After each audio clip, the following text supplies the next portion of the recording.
Maleeha Lodhi is a diplomat and political scientist who previously served as Pakistan's ambassador to the U.S., and she joins us now live from Islamabad.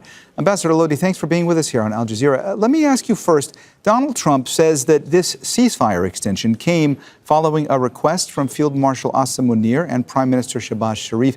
Could you walk us through the kind of intensive 11th hour diplomacy that they must have been involved in that led to this outcome? Well, it was clear that the ceasefire expiry was looming. The two sides had not given a go-ahead for their delegations to arrive here and for the talks to go ahead. So obviously, that required some intervention. And intervention you did get, because then Pakistan's top military and civilian leadership conveyed to Washington the need for Washington to extend the ceasefire so that a window could be found and space could be created for the diplomatic path to be pursued. So I think, obviously there were messages back and forth.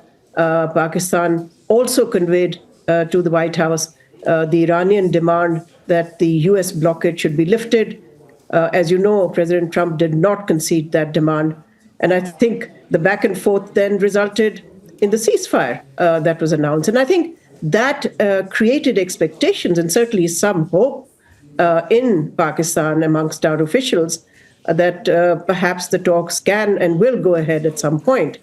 But clearly, I think the mixed messages from both sides, plus Iran insisting that unless the blockade is lifted, they are unable to join the talks. So, here we have a situation where both sides want an off-ramp. I think neither side would want to go back to war.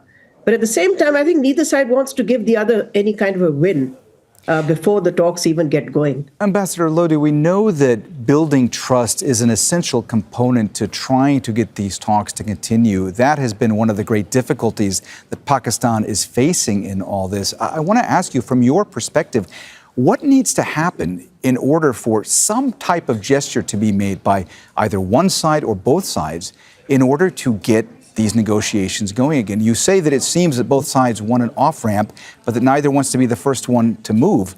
How do we go forward with this?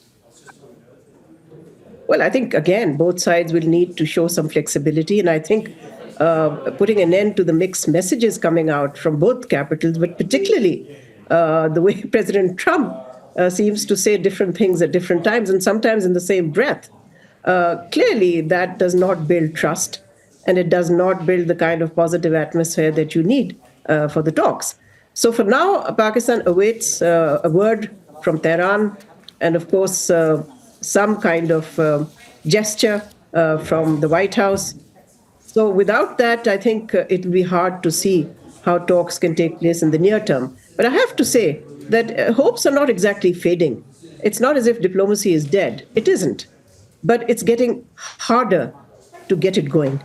Ambassador Lodhi, let me ask you about one particular component to all of this. The U.S. has stated that the ceasefire remains until an Iranian proposal is submitted. From your vantage point, do you think there's any kind of internal timeline that's now in place for Tehran's response, some kind of a deadline? And will the U.S. interpret any delayed response perhaps as a violation of this extended truce? I ask this because you mentioned that you thought that perhaps the mixed messaging coming from the U.S. has been really detrimental in all of this.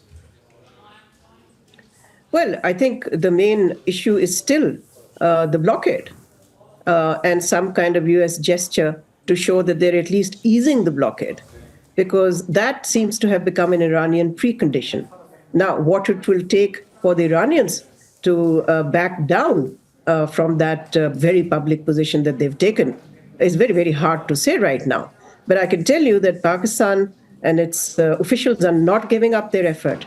They're continuing to work 24/7. They want to see the two sides step back from the brink. They want to see the two sides dispatch their delegations. And a lot of the other issues, some of the issues that your correspondent in Tehran was mentioning, of course, these are sticking points and are making the situation much more difficult. But they have to be part of the negotiating process.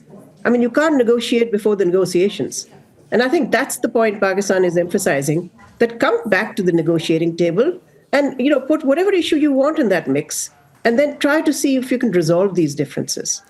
Ambassador Lodhi, U.S. Vice President J.D. Vance's trip to Pakistan is currently on hold. Do you think that this extension is a genuine window for diplomacy, or could this perhaps be a tactical pause for U.S. forces to consolidate that naval blockade? Well, it's hard to determine that. I mean, the Iranians seem to think that it's a ploy. It's just a ploy to buy time. But, any extension of a ceasefire does provide space, diplomatic space. So it's really a question of what you want to do. But clearly, I think for the Iranians, it's so hard for them to sort of have any faith in what President Trump says, because he says one thing but does another.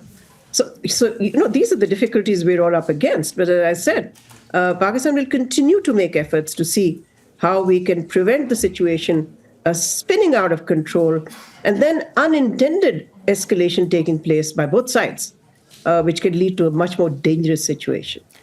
Maleeha Lodhi is a diplomat and political scientist who previously served as Pakistan's ambassador to the U.S. She joined us there live from Islamabad. Ambassador Lodhi, thank you so much for being with us here on Al Jazeera. Great to get your perspective.